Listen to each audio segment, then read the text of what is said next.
하나님 말씀은 구약성경 잠언 16장 25절에서 30절까지입니다.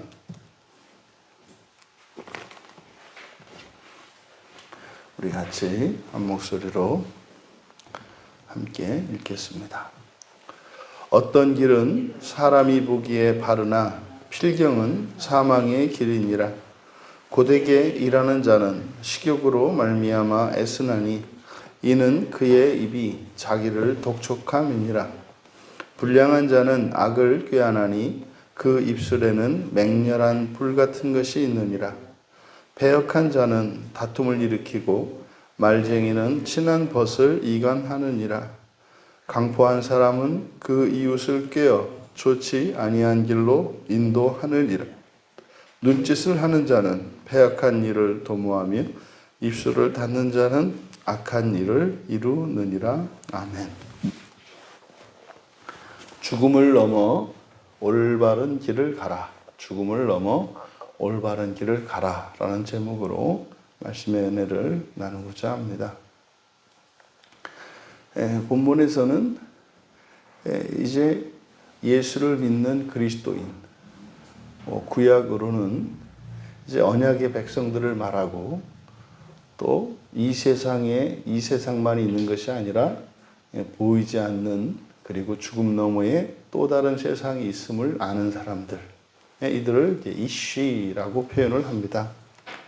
그래서 지금 25절에 나오는 사람, 그리고 전체 30절까지 나오는 모든 사람들은 이쉬를 가리킵니다. 그래서 이씨는 남자라고 번역을 했는데 이것을 신자라고 번역을 해도 무방하겠다. 그래서 오히려 거듭난 사람들을 의미하기 때문에 이것을 신자라고 하는 게 좋겠다라고 이제 생각이 바뀌어서 이씨를 신자라고 번역을 합니다.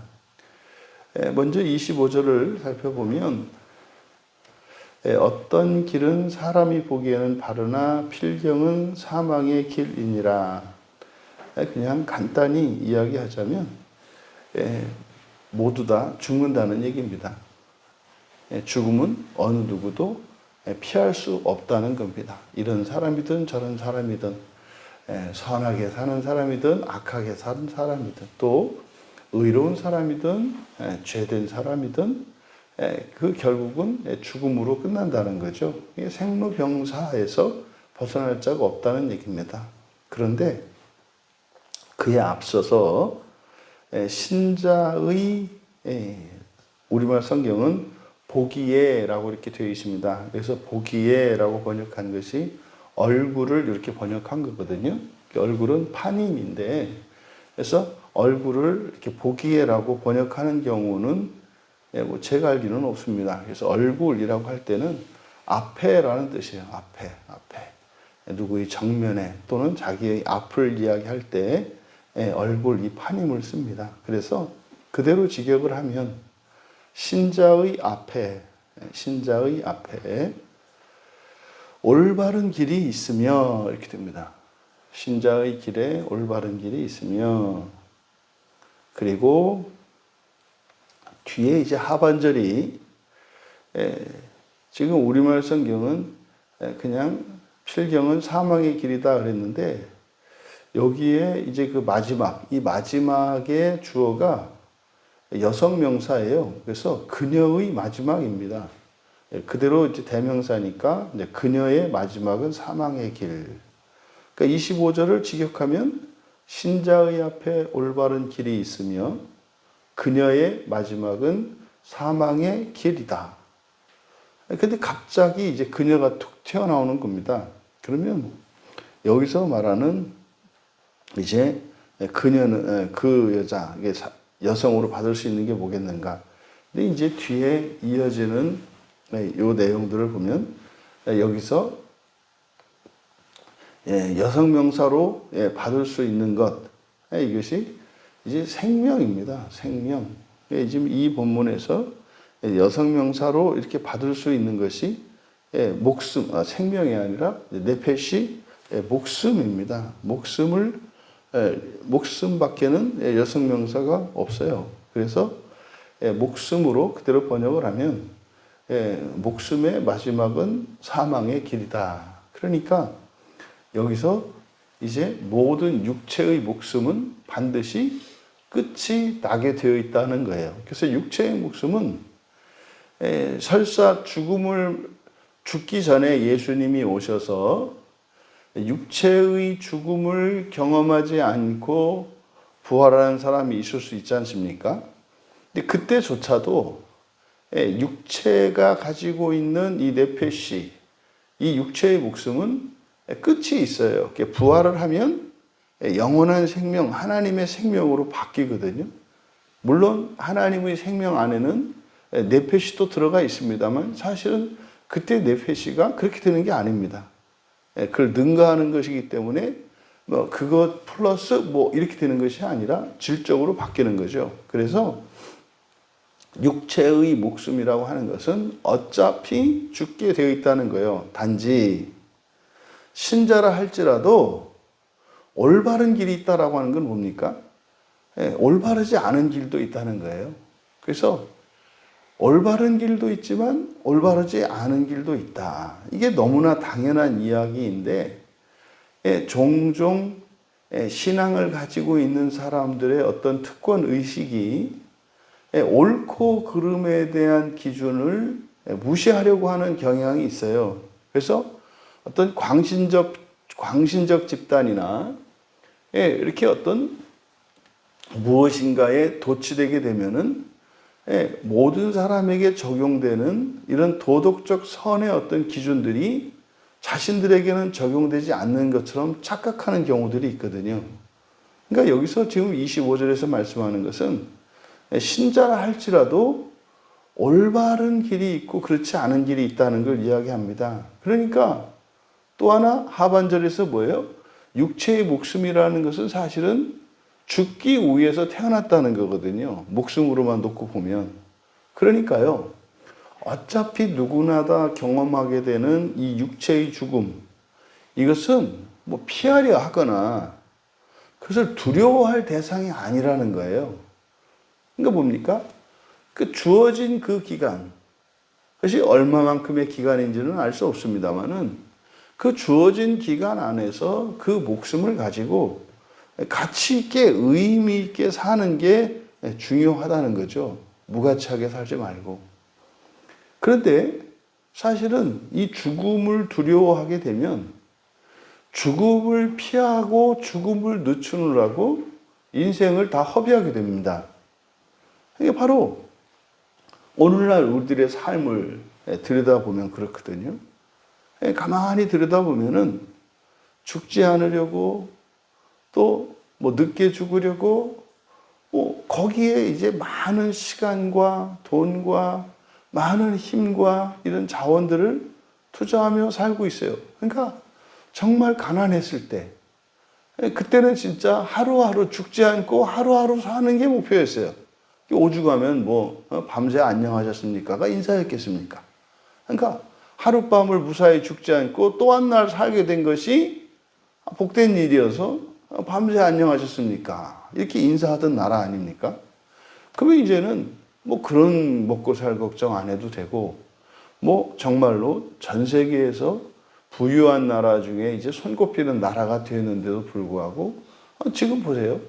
사람들이 온통 건강과 그 죽음에 대한 두려움이 하나도 떠나지 않았지 않습니까? 그러니까 지금 25절은 오늘을 살아가는 우리들에게 참으로 시사하는 바가 많습니다.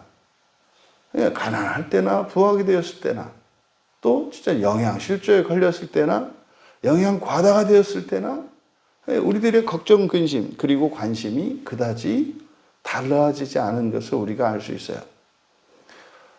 그리고 나서 이제 26절에서부터 이제 30절까지 여기에서는 6가지 피해야 할 길, 그러니까 악한 길이죠. 그러니까 올바르지 않은 길과 올바르지 않은 길에 대해서 6가지로 쭉 정리하면서 그러면 우리가 가야 하는 올바른 길이 무엇인가를 또한 반면교사로 가르쳐주고 있습니다. 그래서 이 6가지로 올바른 것과 올바른 길과 올바르지 않은 길을 이제 우리에게 가르쳐 주고 있다.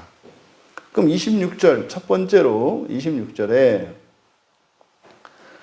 고되게 일하는 자, 고되게 일하는 자 이랬어요. 고되게 일하는 자는 식욕으로 말미암아 애쓰나니 이는 그의 입이 자기를 독촉함이니라.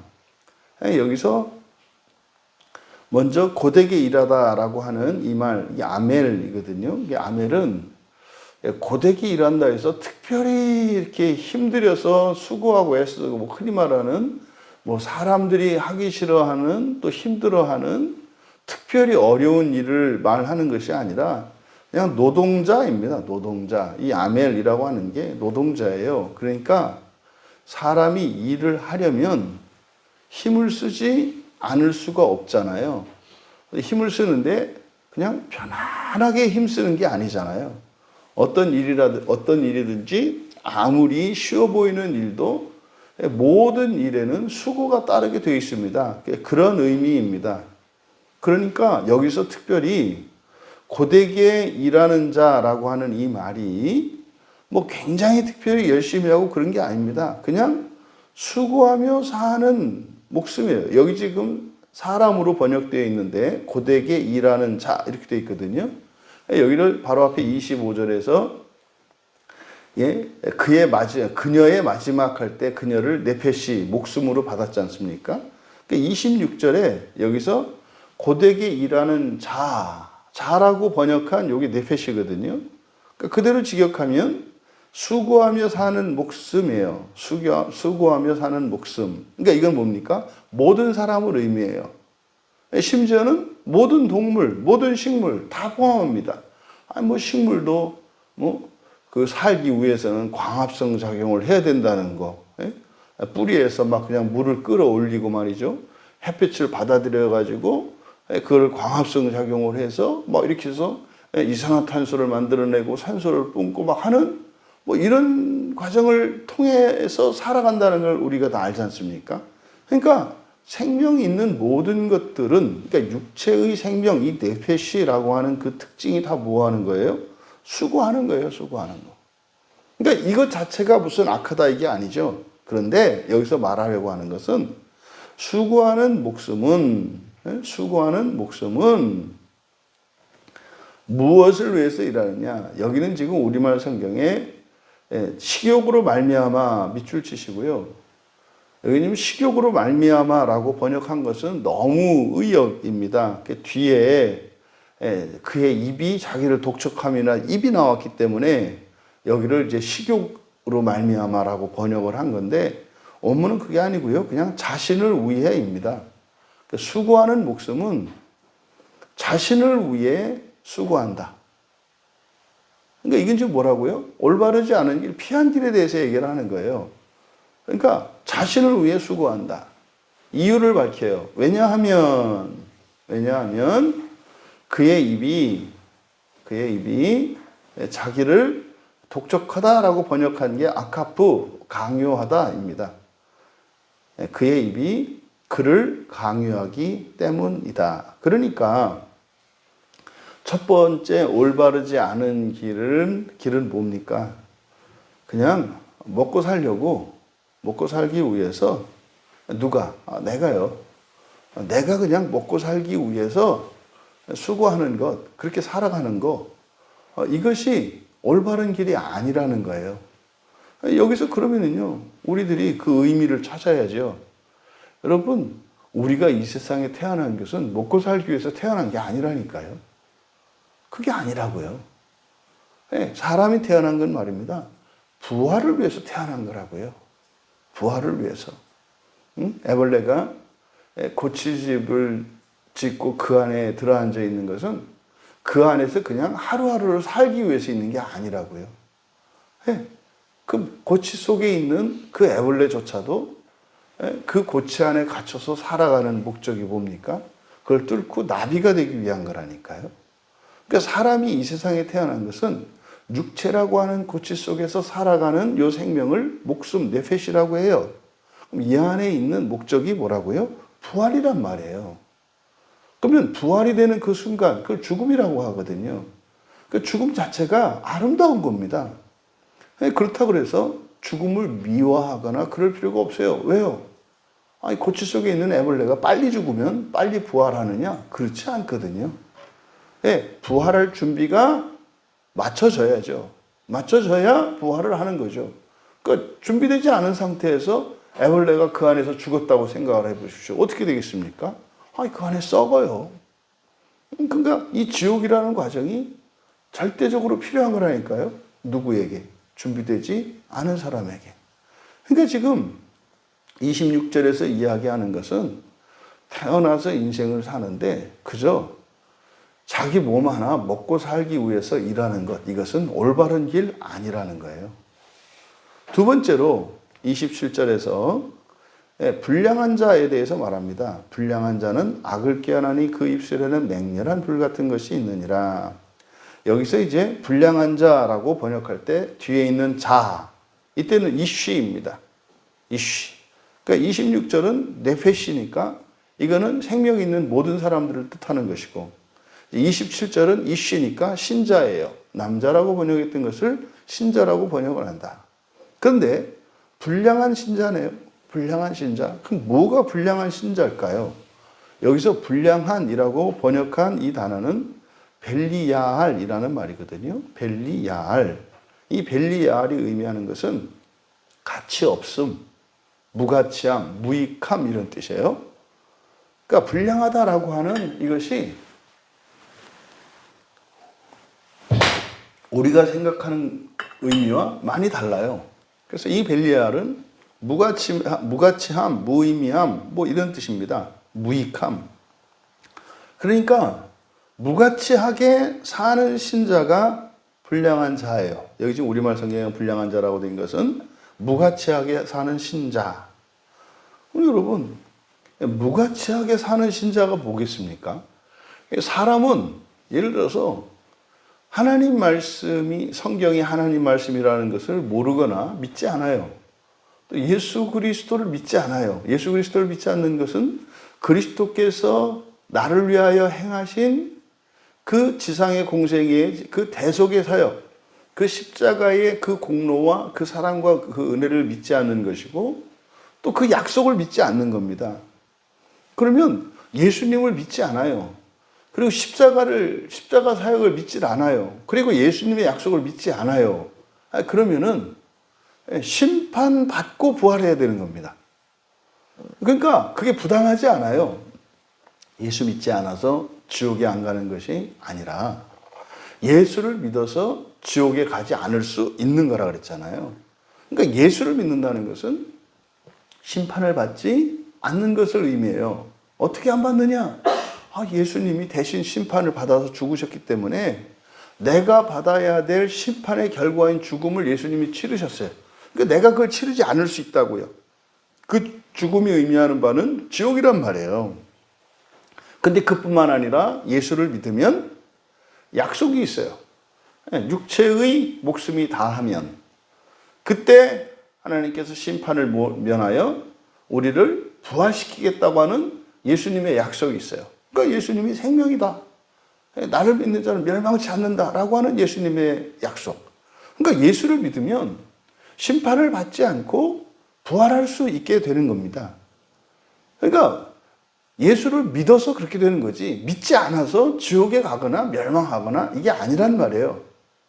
그런데 그 약속을 믿으면서 따라가는 사람들, 그 사람들을 유익하게 살아가는 사람들이죠. 이거를 올바른 길을 가는 신자예요. 이거를 성화의 삶을 산다 이렇게 말하잖아요. 그런데 신자니까 예수를 믿어요. 성경도 믿어요. 교회도 다니고 예배도 드리고 뭐 교인의 의무와 이런 걸 다 해요. 그런데 이 무익한 자는 뭡니까? 전혀 예수님의 약속을 믿지 않고 늘 죽음을 두려워하고 늘 지옥 갈 거를 두려워하고 뭐 심한 경우는 그에 대해서 부당하다고 생각을 하죠.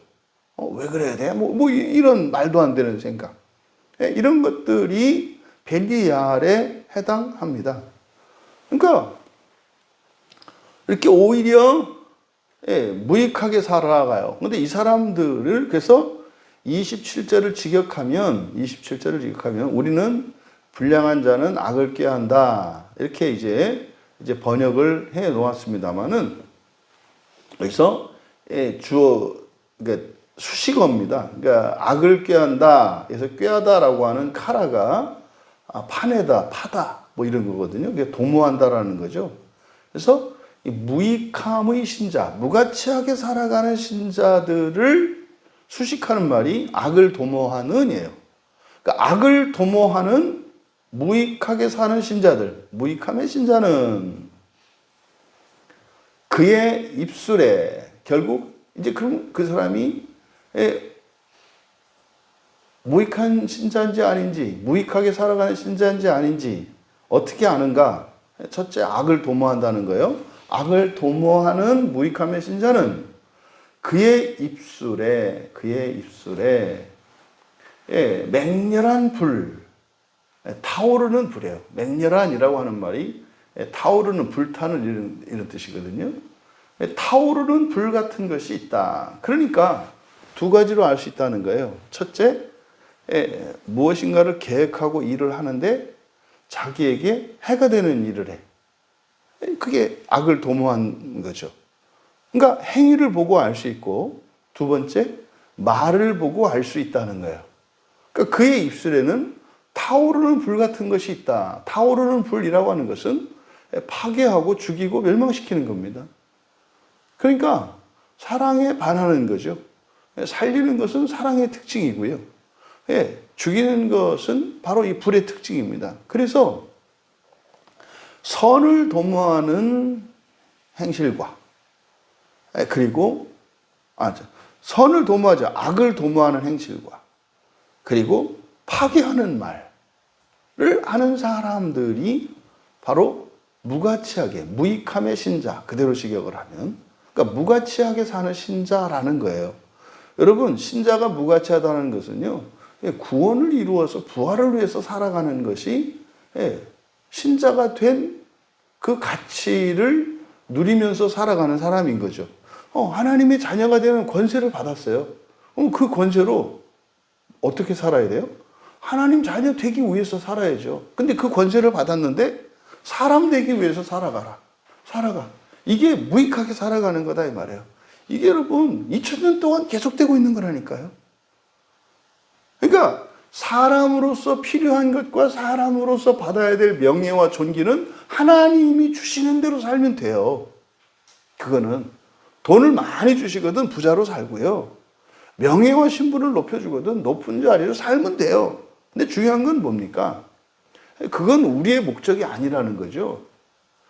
어떠한 형편, 어떠한 신분을 우리에게 주실지라도 그것과 상관없이 모든 때에 모든 것으로 하나님의 자녀가 되기 위해서 살아가야 해요. 이것이 가치 있게 살아가는 거라고요. 근데 무가치하게 살아가는 사람들은, 신자들은 세속적이고 인간적인 삶을 살아가려고 하는 거죠. 이게 너무 많아요. 너무 많다고요. 그러니까 무슨 사람이 신이 되는 것이 부활이다. 뭐 헛맹랑한 소리 같고, 그렇다니까요. 근데 성경이 그렇게 말씀하니까 우리는 성경을 믿잖아요. 그렇게 살아가야 된다. 그러니까요. 내 마음대로 내 감정대로 하는 게 아니라 참고 견디고 오히려 그것 때문에 육체로 살아가는 동안 불편하고 힘든 길을 가야 된다니까요. 그게 뭡니까? 그게 가치 있게 살아가는 거라니까요. 그러니까 그것이 수고롭다고요. 근데 그렇게 안 하면 수고롭지 않은가? 그렇지 않다니까요.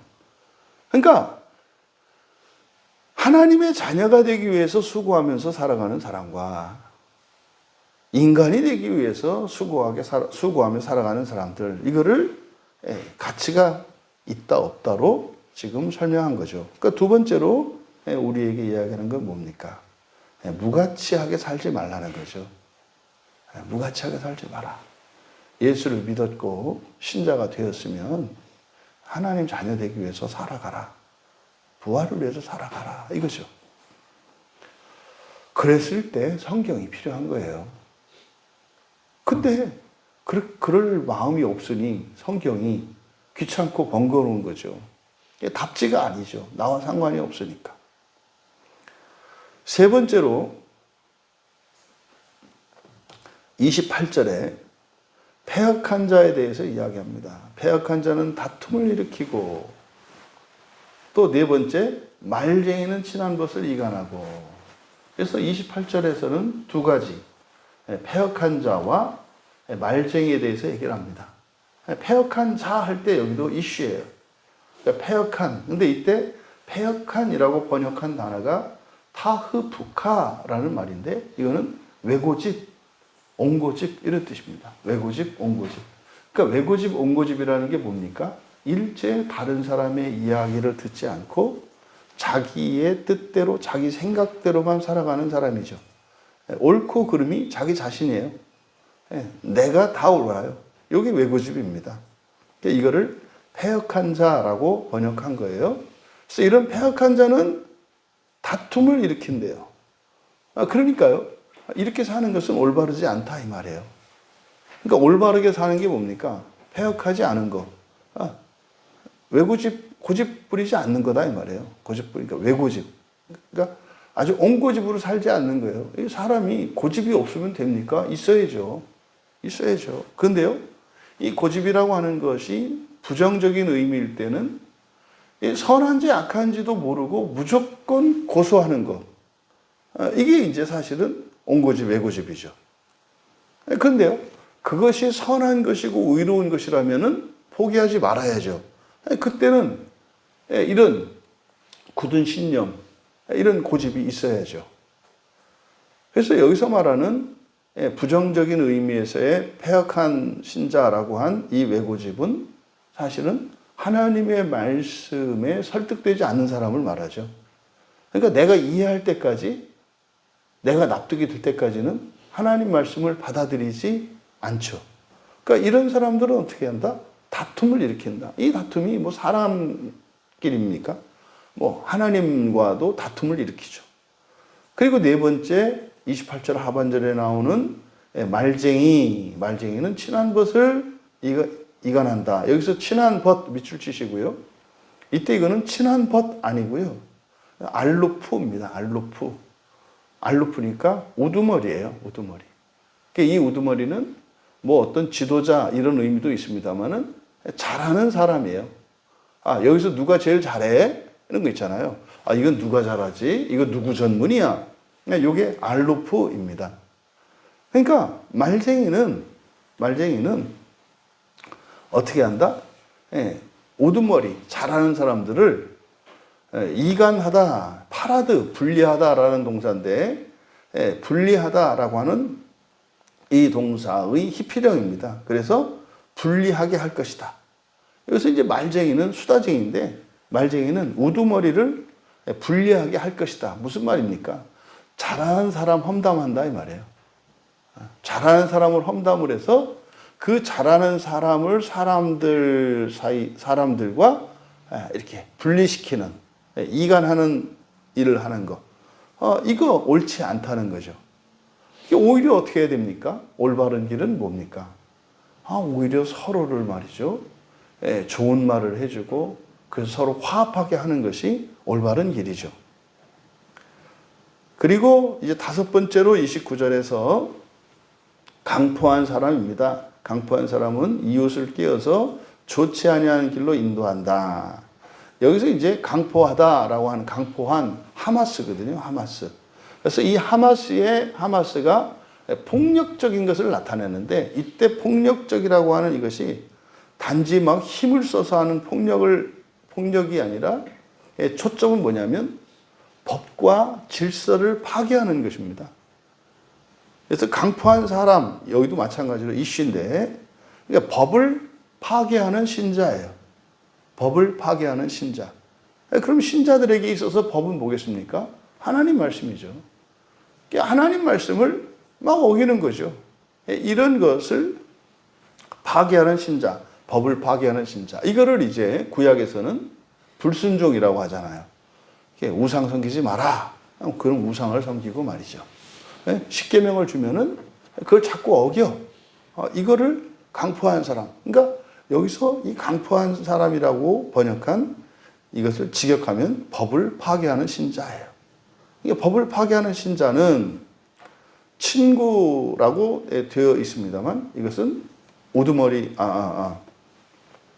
여기서 이게 친구라고 되어 있습니다만은 여기서 이웃을 꾀어. 그래서 보통 이제 우리말 성경에 이웃이라고 번역된 단어가 친구라는 뜻입니다. 친구라는 말입니다. 그래서 친구를 가까운 사람이에요. 이 이웃은 뭐 옆집에 사는 사람을 말하는 게 아니라 친한 사람을 의미합니다.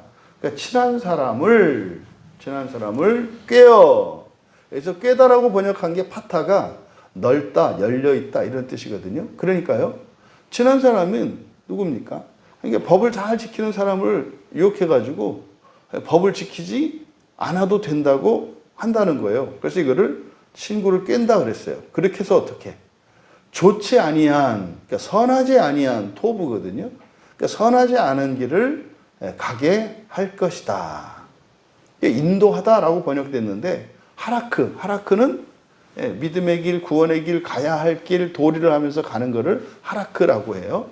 근데 이게 히필령으로 쓰여서 가게 하다 이렇게 되는 거죠. 그러니까 선하지 않은 길을 가게 할 것이다. 이게 만약에 이 법을 파괴하는 신자가 저 같은 목사면 이게 이제 큰일이 나는 거죠.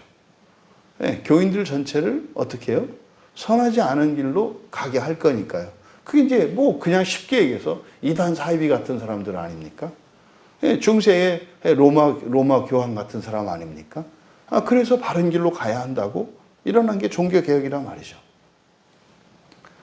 그리고 이제 30절 마지막 6번째로 30절에 눈짓을 하는 자는 패역한 일을 도모하며 입술을 닫는 자는 악한 일을 이루니라. 지금 우리말 성경은 눈짓을 하는 자와 입술을 닫는 자를 이렇게 구분해 놓았습니다만은 같은 사람입니다. 같은 사람.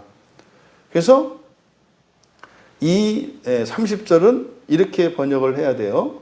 패역한 일들을 도모하는 자, 패역한 일을 도모하는 자는 패역한 일을 도모하기 위해 부정사로 되어 있거든요. 패역한 일을 도모하기 위해 이때 패역한 일이 뭐라고 그랬습니까? 패역한이 외고집이라고 그랬어요.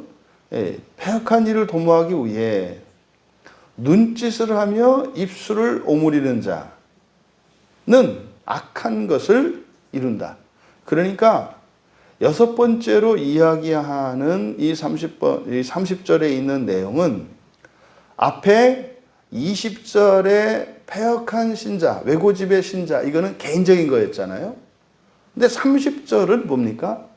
패역한 일들을 도모하기 위해서, 그러니까요, 개인의 외고집을 어떻게 해요? 펼쳐내는 거예요, 이제는. 이거는 사회적이고 공동체적인 거예요. 앞에 28절은 개인적인 특성을 말한 거였고, 그래서 30절에서 패역한 일들을 도모하기 위해 눈짓을 하며 입술을 오므리는, 그래서 눈짓하고 입술을 오므린다는 게 뭐겠습니까? 사람들과 같이 그 자신의 그 고집스러운 것을 하기 위해서 음모를 꾸미고 계략을 꾸미는 걸 말하는 거죠. 여러분, 눈짓하고 입술을 오므리는 게 지금 신호거든요, 신호. 그러니까 예를 들어서 하나님의 말씀이 선포되어질 때 가자고, 그러니까 이 말씀대로 가자 하는데 어떻게 해요? 막 눈짓하는 거예요. 뭐죠? 듣지 말자 하는 거죠. 그렇게 하지 말자 하는 거죠. 입을 오므리고 눈짓을 하고, 이건 둘 다 신호 보내는 걸 말합니다. 다른 사람에게. 그러니까 자기의 그 패역함을 다른 사람들에게까지도 하도록 일을 도모하는 사람. 이런 사람을 마지막 6번째에서 이야기합니다. 그러니까 그런 사람들은요, 악한 것을 이루다, 완성하다, 카라흐거든요. 그러니까 다 악한 일을 한다 이 말이에요. 지금 여기에 6가지로 제시된 이것은 바로 신자들도 언젠가는 죽을 것인데 죽기 전까지 우리들이 어떻게 살아야 할지를 가르쳐 주는데 올바른 길을 가야 한다.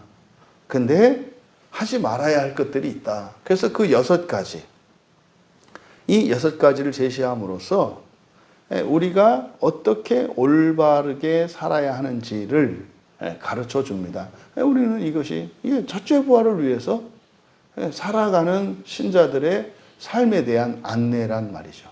여러분, 성령 안에서 죽음을 받아들이셔야 해요. 성령 안에서 죽음을 받아들인다는 것은 죽음을 두려워하지 않는 겁니다. 염려하지 않는 거예요. 저는 우리 교인들이 이게 죽음을 맞을 때 말이죠, 좀 이렇게 멋있게, 장렬하게, 우아하게 그렇게 죽었으면 좋겠어요.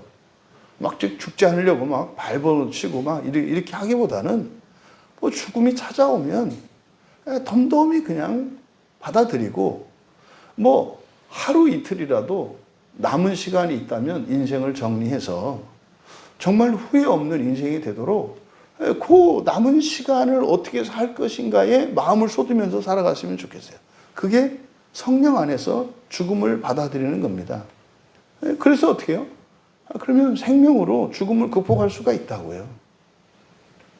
여러분, 강도를 보세요. 그 마지막 순간에 그 짧은 그 남은 시간에 사실은 자신이 그때까지 잘못 살았던 인생 전체를 전화위복시켰잖아요. 그러니까 사실은 이 마지막 순간에 모든 걸 바꿀 수 있어요. 근데요, 그걸 일반화해서는 안 된다. 왜? 일반적으로 시간이 있을 때 하지 않았던 일을 정말 시간이 없는 마지막 순간에 하게 되는 것은 훨씬 더 어렵다. 훨씬 더 어렵다. 그래서 평소에 회개하지 않고 하나님의 말씀을 듣지 않던 사람이라면 마지막 순간에 회개하고 하나님의 말씀을 들을 것이라는 이런 생각은 그건 합리적이지 않은 거예요. 무모한 거예요. 강도에 대한 예시를 예수님께서 보여주신 것은 하나님의 사랑과 그 하나님의 구원의 능력이 어떠한가를 가르쳐 주는 거예요. 마지막까지도 하나님은 원하기만 하면 지옥에 가지 않고 부활할 수 있도록 구원하신다는 거예요. 그걸 가르쳐 주는 거거든요. 근데 고작 자기 하나 그렇게 될 것이 아니라 살아있는 동안 첫째 부활을 참여해서 많은 사람들을 구원하며 살아가야 되지 않겠습니까? 그것에 방해가 되는 것이 죽음이에요, 첫 번째가.